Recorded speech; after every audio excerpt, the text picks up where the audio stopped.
निर्जलीकरण, एथेनॉल का निर्जलीकरण, निर्जलीकरण देखेंगे। एथेनॉल के निर्जलीकरण में होता क्या है कि जब हम एथेनॉल को CH3 CH2 OH इसका जब हम सांद्र सल्फ्यूरिक अम्ल की उपस्थिति में, सांद्र सल्फ्यूरिक अम्ल की उपस्थिति में 443 केल्विन ताप पर गर्म करते हैं तो ये निर्जलीकृत हो जाता है और एथीन का निर्माण करता है। CH2 double bond CH2 plus H2O अलग हो जाता है। क्योंकि हमारे सवाल में यहाँ पर क्रियाविधि के बारे में पूछ रहा है इसलिए भाषा नहीं लिखना है, आप समीकरण दिखाएंगे और फिर बाद में यहाँ पर इसकी क्रियाविधि को लिखेंगे। तो अब यहीं पर हेडिंग कर देंगे क्रियाविधि। क्वेश्चन हमारा यहीं से पूछ रहा है क्रियाविधि लिखिए, क्रियाविधि। तो इसकी क्रियाविधि को 3 स्टेप में बांटा गया है। पहला स्टेप यहाँ पर बताया गया है कि प्रोटानित अल्कोहल का निर्माण। तो इसकी क्रियाविधि में जो फर्स्ट स्टेप है, फर्स्ट स्टेप ये दिया गया है प्रोटानित अल्कोहल का निर्माण, प्रोटानित अल्कोहल का निर्माण, अल्कोहल का निर्माण। देखेंगे प्रोटानित अल्कोहल बनता कैसे है। तो सबसे पहले जो ये सल्फ्यूरिक अम्ल होता है यहां से H+ आयन मिल जाता है और वो H+ आयन इस एथिल अल्कोहल के साथ में जुड़ जाता है।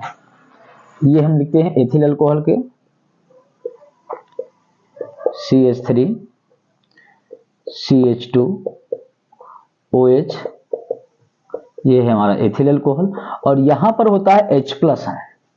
तो पहले स्टेप में होता क्या, ये जो लोन पेयर ऑफ इलेक्ट्रॉन है इस H+ आयन से क्रिया करता है और ये क्रिया जो होती है इसका वेग अति तीव्र होता है और यहीं से बन जाता है हमारा प्रोटानित अल्कोहल।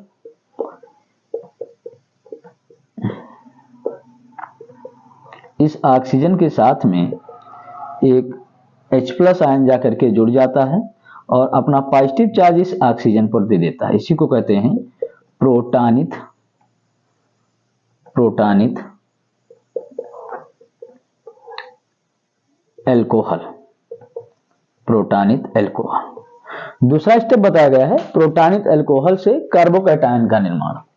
तो सेकंड स्टेप देखेंगे, सेकंड स्टेप है कार्बोकैटायन या कार्बोधनायन का निर्माण, कार्बोधनायन का निर्माण। कार्बोधनायन के निर्माण कैसे होगा इसको देखें। ये हमारे पास है प्रोटानित अल्कोहल, यहां लिख देते हैं प्रोटानित अल्कोहल।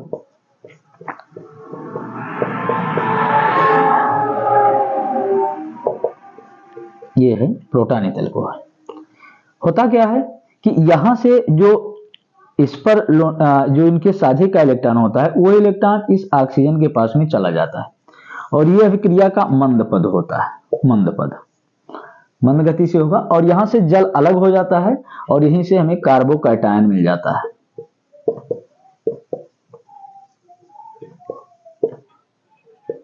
ये मिल जाता है एथिल कार्बोकैटायन और प्लस H2O यहां से अलग हो जाता है। अगले स्टेप में तीसरा स्टेप दिया गया है, थर्ड स्टेप, थर्ड स्टेप। और थर्ड स्टेप में कहता है एल्कीन का निर्माण, एल्कीन का, एल्कीन का निर्माण या इसी को हम एक और नाम देते हैं विप्रोटानीकरण, विप्रोटानीकरण। विप्रोटानीकरण का मतलब होता है प्रोटॉन का निकलना। तो देखो इस विप्रोटानीकरण में होगा क्या, ये है हमारा कार्बोकैटायन। होता क्या है कि इस हाइड्रोजन का जो साझे का इलेक्ट्रॉन होता है वो यहां पर आ जाता है और ये H+ आयन के रूप में यहां से निकल जाता है। ये भी अभिक्रिया का तीव्र पद होता है, तीव्र पद। तो फिर यहां से एक H+ आयन निकलेगा तो ये 2 कार्बन होंगे, ये डबल बॉन्ड बना लेंगे और दोनों से एक एक हाइड्रोजन जुड़े हुए रह जाएंगे और प्लस H, यहां से H+ आयन फिर से मुक्त हो जाएगा और प्राप्त हो जाता है हमारा एथीन। तो यही होता है एथेनॉल के निर्जलीकरण की क्रियाविधि। आप इसको नोट करिए।